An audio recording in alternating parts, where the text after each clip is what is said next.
Hello everyone, welcome to Arun classes. तो इस video में हम डिस्कस करेंगे रीडिंग ब्लैंक्स के कुछ grammar rules.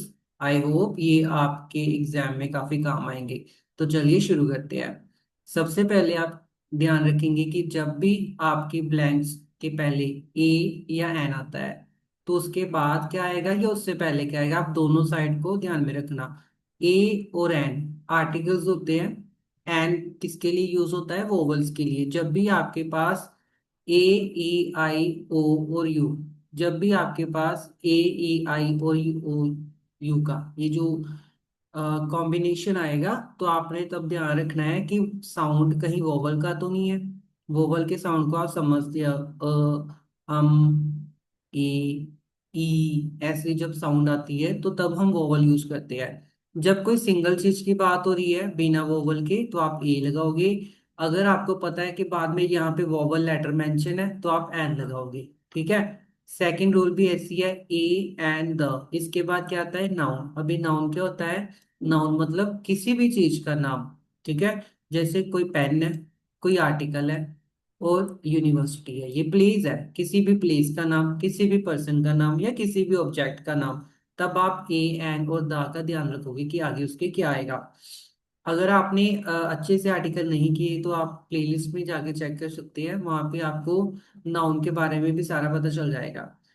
A and the और उसके बाद एडजेक्टिव नाउन। एडजेक्टिव नाउन का मतलब होता है कि जब उन्होंने नाउन के साथ उसकी कुछ विशेषता बताई है, उसकी कोई स्पेशलिटी बताई है। जैसे this is a dash Apple, तो ये ग्रीन एप्पल है। अभी एप्पल है तो ए आएगा, अ ग्रीन एप्पल। वैसे तो एप्पल के साथ एन लगता है ना, पर हमने यहाँ पे एडजेक्टिव ऐड कर दिया है साथ में, तो जब आपने एडजेक्टिव ऐड कर दिया है तो वहां पे हम ए लगाएंगे। This is an interesting book, ये काफी इंटरेस्टिंग बुक है। ठीक है। इंटरेस्टिंग बुक हम क्यों लिख रहे हैं यहाँ पे? क्योंकि यहाँ पे वोवल है, सीधा वोवल है। इंटरेस्टिंग का मतलब आई। आई क्या है? वोवल। ए, ई, आई, ओ और यू, उनमें से यूज हो रहा है। इसके बाद नेक्स्ट रूल में हम देखेंगे कि जब भी बी और बीइंग साथ में आता है, बी और बीइंग मतलब जब इनमें से कुछ आपको दिखेगा, जैसे Lakshadweep told the team members to dash discipline. अगर आपको यहाँ पे ब्लैंक्स आती है तो आप वहां पे बी का ऑप्शन देखोगे अगर आपको मेंशन्ड है। अगर आपको बी के बाद में ब्लैंक्स आती है, बी के बाद में, तो आप वहां पे थर्ड फॉर्म यूज करोगे, वर्ब की थर्ड फॉर्म यूज करोगे। Editing of articles is being done by Harinder. Being के बाद भी वर्ब की थर्ड फॉर्म आएगी। अभी वर्ब की फर्स्ट फॉर्म, वर्ब की सेकंड फॉर्म और वर्ब की थर्ड फॉर्म क्या होती है वो आपको एक बार अच्छे से देखनी है कि कैसे इसकी पहचान होती है। जैसे मेनली तो जो वर्ब की सेकंड और थर्ड फॉर्म होती है उनके पीछे या तो ईडी लगा होता है या हर किसी की अलग अलग फॉर्म होती है। जैसे ईट की होती है एट और तीसरी फॉर्म होती है इटन। ऐसे ही कईयों की आस्क, आस्क्ड, आस्क्ड ऐसे होती है। तो वो आप एक बार थोड़ा गो थ्रू कर लो उनको ताकि आपको एक आइडिया रहे इसका था थोड़ा सा। इसके बाद before, by before the blank. अगर आपको बाय के बाद यहाँ पे ब्लैंक्स मेंशन होते हैं इस साइड, बाय के बाद, पहले नहीं, पहले तो वर्ब की थर्ड फॉर्म आएगी। अगर आपको इसके बाद आती है तो वहां पे आईएनजी वाला रूल फॉलो होता है। ठीक है। अगर आपको बाय से पहले ब्लैंक्स आती है तो वर्ब की थर्ड फॉर्म लगेगी, अगर बाद में आती है तो आईएनजी वाला। This task is to be completed by Tanveer. B के बाद थर्ड फॉर्म। अभी यहाँ पे बाय के बाद आईएनजी नहीं है, यहाँ पे उन्होंने बाय कौन सा दे दिया है कि किसी के द्वारा किया गया है। अगर कोई चीज किसी के द्वारा की गई है तो उसका नाम लिख दो आपकी, this task is to be completed by Tanveer. Tanveer के द्वारा ये टास्क कंप्लीट होना चाहिए। ठीक है। उसके बाद है जी to. To before the blank. अगर आपको ब्लैंक से पहले यहाँ पे जैसे है, ब्लैंक से पहले कहीं पे भी टू दिखे तो उसके बाद हमेशा वर्ब की फर्स्ट फॉर्म आएगी। कौन सी फॉर्म आएगी? वर्ब की फर्स्ट फॉर्म आएगी। To after the blank, verb की फर्स्ट फॉर्म प्लस आईएनजी और टू। यहाँ पे मैंने क्या कहा है? पहले तो मैंने बोला कि अगर तो आपको टू के इस साइड ब्लैंक्स आती है तो वर्ब की फर्स्ट फॉर्म है। अगर आपको टू के इस साइड पे आती है तो, इस साइड पे आती है तो वहां पे आईएनजी आएगा। ठीक है।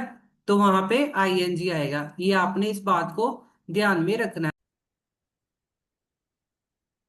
इसके बाद अगर आपको टू के इस तरफ यानी कि लेफ्ट साइड पे ब्लैंक्स मिलती है तो वहां पे आपने क्या लिखना है, वहां पे आपने ध्यान रखना है कि वहां पे आईएनजी वाला जो वर्ब है वो यूज होगा। ठीक है, वर्ब के साथ आईएनजी लगेगा।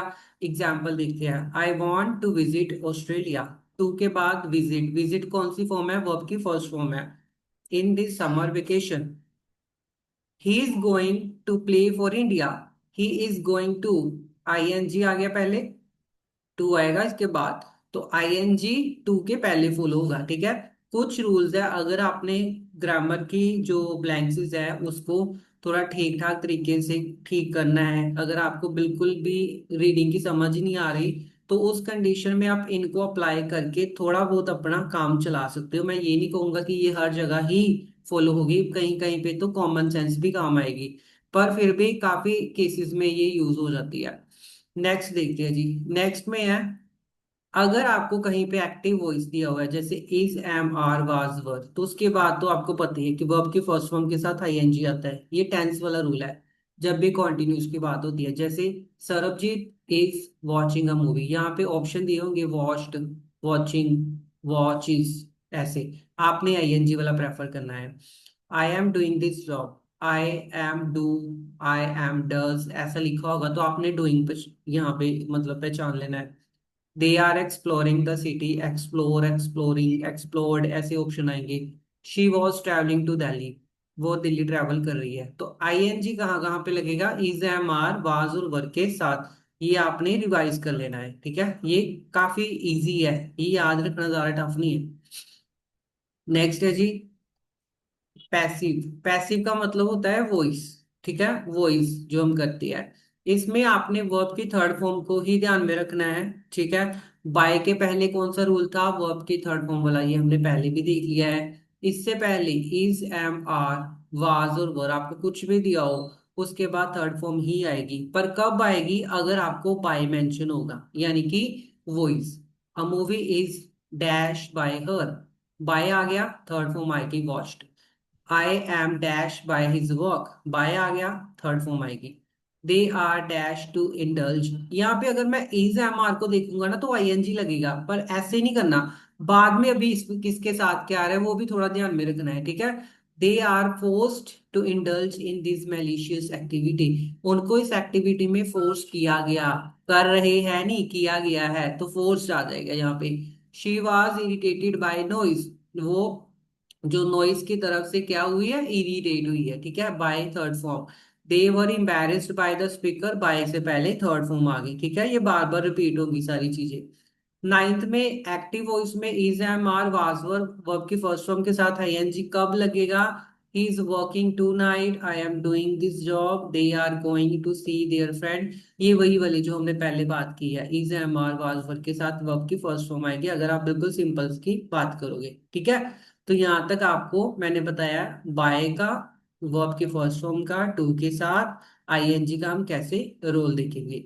नेक्स्ट है जी, अगर आपको कहीं पे भी हैज, हैव और हैड दिखे, हैज, हैव और हैड दिखे, उसके साथ हमेशा वर्ब की थर्ड फॉर्म यूज होती है।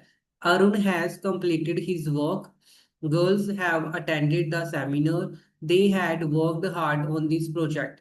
अभी ये भी हो सकता है कि आपको जब ब्लैंक्स आएगी तो तीनों में ही थर्ड फॉर्म होगी, तब आपने कॉमन सेंस यूज करनी है कि भाई अगर पहले में कंप्लीटेड लिखा है, दूसरे में आर्ग्यूमेंटेड लिखा है, तीसरे में जो है उसने काफी अलग अलग ऑप्शन यूज किए हुए हैं, तो आपने वो ऑप्शन पिक करना है जो कि कॉमन सेंस के साथ मैच करे। ठीक है, इसके बाद आपने कौन सी चीज का ध्यान रखना है, इसके बाद आपने एक तो ये ध्यान रखना है कि भाई हैज, हैव और हैड बीन, अगर इसके बीच में बीन आ जाएगा तो वो आपकी फर्स्ट फॉर्म के साथ आईएनजी लगेगा, जैसे टाइम पीरियड का साथ है। जैसे Harman has been working on this designation for a long time, Harman इस डेजिग्नेशन पर लॉन्ग टाइम से काम कर रही है, तो यहाँ पे हैज बीन के साथ वर्किंग आईएनजी वाला फॉर्म फॉर्म होगा। और अगर your profile has been created, अगर यहाँ पे आपको कोई टाइम पीरियड का मेंशन नहीं है तो आप वर्ब की थर्ड फॉर्म यूज करोगे। इस बात का आपने इसमें ध्यान रखना है। ठीक है जी, चलिए आगे चलते हैं। आगे फोर और वाइल, जब भी आपको कहीं पे फोर और वाइल दिखे तो उसके साथ वर्ब की फर्स्ट फॉर्म और आईएनजी लगेगा। क्यों, क्योंकि फोर और वाइल किसी पर्पस के लिए या टाइम ड्यूरेशन के साथ यूज होता है। जैसे थैंक्स फॉर हेल्पिंग मी, मेरी हेल्प करने के लिए थैंक यू, जहां पे भी आपको फॉर दिखे तो उसके साथ आईएनजी आने के चांसेस होते हैं। I am here for collecting the tickets, मैं यहाँ पे टिकट्स कलेक्ट करने के लिए हूँ। पर्पस दिखा में वाइल, वाइल मतलब दौरान, उस टाइम के दौरान। While completing the homework I was distracted, जब होमवर्क कंप्लीट कर रहा था तो मैं डिस्ट्रैक्टेड था। ठीक है, ये आप उस दौरान की बात करोगे, यानी कि पास्ट की या प्रेजेंट की या जिस टाइम की बात करोगे तो वो कॉन्टिन्यूसली वाली बात हो जाएगी। ठीक है, नेक्स्ट देखते हैं जी। नेक्स्ट है इट विच डैट, इनके साथ क्या लगेगा? जब भी आपने इट विच डैट यूज करना है उसके साथ वर्ब की फर्स्ट फॉर्म लगेगी या एस और यस लगेगा। ये प्रेजेंट सिंपल का रूल फॉलो करेगा अगर आपने टेंसेस को देखा है तो। It dash a crucial role, it के साथ एस और यस लगेगा तो एस लगेगा। It plays a crucial role, it helps me, he she और इट के साथ एस और यस लगता है। बाकी आई वी यू और दे के साथ नहीं लगता, वो ऐसे सिंपल रहेगा like they play a crucial role, we play a crucial role, उसमें नहीं लगेगा। ठीक है, द पार्ट विच के साथ भी एस और यस लगेगा क्योंकि ये सिंगुलर को मेंशन करता है। We need a substitute that works, that भी एक सिंगुलर के लिए साथ लगता है इसलिए वहां पे भी एस और यस लगेगा। देखिए सिंगुलर के साथ एस और यस लगेगा, अदरवाइज आप किसी के साथ यूज नहीं करोगे ही शी और इट के अलावा। बाकी डैट है और विच है, इसके साथ भी एस और यस लगेगा। ठीक है, नेक्स्ट रूल की तरफ चलते हैं। नेक्स्ट रूल है आपका दे और दोज। दे और दोज क्या है? अभी दे और दोज अपने आप में प्लूरल है। दे और दोज अपने आप में क्या है? प्लूरल है, ज्यादा है। तो दे और दोज जब हम यूज करेंगे तो वो आपकी फर्स्ट फॉर्म के साथ हम एस और यस यूज नहीं करेंगे। अभी कब यूज करना है? जब वो अकेला होगा, जब ही शी और इट का हमें सिचुएशन दी जाएगी तब हमने यूज करना है। अदरवाइज ये ऐसे they play, those, ingredients, cover, इनके साथ ऐसे यस नहीं आएगा क्योंकि ये अपने आप में ही प्लूरल है। ठीक है, जब भी आपको मैनी ऐसा कोई वर्ड दिखेगा उसके साथ हमेशा प्लूरल यानी ज्यादा वाली चीज ही आएगी। ऑप्शन में जिसके साथ एस लगा होगा या जो ज्यादा वाला ऑप्शन होगा ना बस वो आएगा। कॉमन सेंस यूज करनी है आपने mainly. This magazine is published in many languages, कई लैंग्वेजेस में इस मैगजीन को पब्लिश किया गया। Many parts, many hard works, ऐसे मतलब कितने भी आपको वर्ड्स दे दिए, जब जो भी वर्ड प्लूरल होगा जो ज्यादा वाला होगा बस वही उसमें आंसर आएगा। ये बात आपने ध्यान में रखनी है। इसके बाद है जी मॉडल्स। मॉडल्स में हमें क्या क्या होते हैं? Can, could, may, might, shall, should, will, would, must, और भी कई होते हैं। इनके साथ हमेशा वर्ब की फर्स्ट फॉर्म में यूज होती है। आप देख सकते हो मैंने चैनल पे मॉडल्स के ऊपर 2 वीडियो डाली हुई है, बिल्कुल बेसिक से है। आप वो देख के इसको रिवाइज कर सकते हैं। ठीक है, मॉडल्स में आपको ये चीजें का ध्यान रखना है। एग्जाम्पल देखते हैं हम इसमें। एग्जाम्पल है जैसे Arsh will go to market, will के साथ वर्ब की फर्स्ट फॉर्म आएगी go. They can reach first form, we should follow first form, ये सभी फर्स्ट फॉर्म है। ठीक है, सिमिलर वर्ड्स का थोड़ा ध्यान रखना है इसमें। ये बड़ा सिंपल सा रूल है और काफी बार काम आता है बच्चों के, अभी भी काम आ रहा है। इसमें आपने क्या करना है? जो भी सिमिलर वर्ड है बिफोर और आफ्टर, जैसे एंड के आसपास देखना है। अगर एंड के इधर थर्ड फॉर्म है तो इधर भी थर्ड फॉर्म आएगी। एंड के इधर फर्स्ट फॉर्म है, इधर फर्स्ट फॉर्म आएगी। एंड के इधर प्लूरल है यानी ज्यादा वाली बात हो रही है तो इधर भी ज्यादा वाली बात होगी। एंड के इधर अगर किसी चीज की बात की उससे ही मिलती जुलती चीज इधर आएगी। जैसे पेन का रिलेशन नोट पैड से है, इधर ज्यादा बुक्स है तो उधर मैगजीन्स आएगा, मैगजीन नहीं आएगा। इधर प्ले है तो उधर विन, प्ले और विन का भी रिलेशन है। कंप्लीटेड और सबमिटेड, दोनों कंप्लीट कर ली फिर सबमिट कर दी, इनका भी रिलेशन है और इनकी वर्ब भी थर्ड है। तो ये बातों का भी आपने ध्यान रखना है। जो बच्चे इन चीजों को ध्यान रखते हैं उनकी कई ब्लैंक से तो ऐसे ही ठीक हो जाती है, बस थोड़ा सा उनको ये रिवाइज करके जाना पड़ता है। ठीक है, तो ये थे कुछ ग्रामर के बेसिक रूल जो पीटी में क्या आप कहीं पे भी रीडिंग जब भी फॉलो करोगे तो वहां पे ये आपके काम आएंगे। ठीक है जी, तो इस वीडियो में हम इतना ही करेंगे, बाकी हम अगले वीडियो में कुछ नेक्स्ट टॉपिक के ऊपर बात करेंगे। Have a nice day.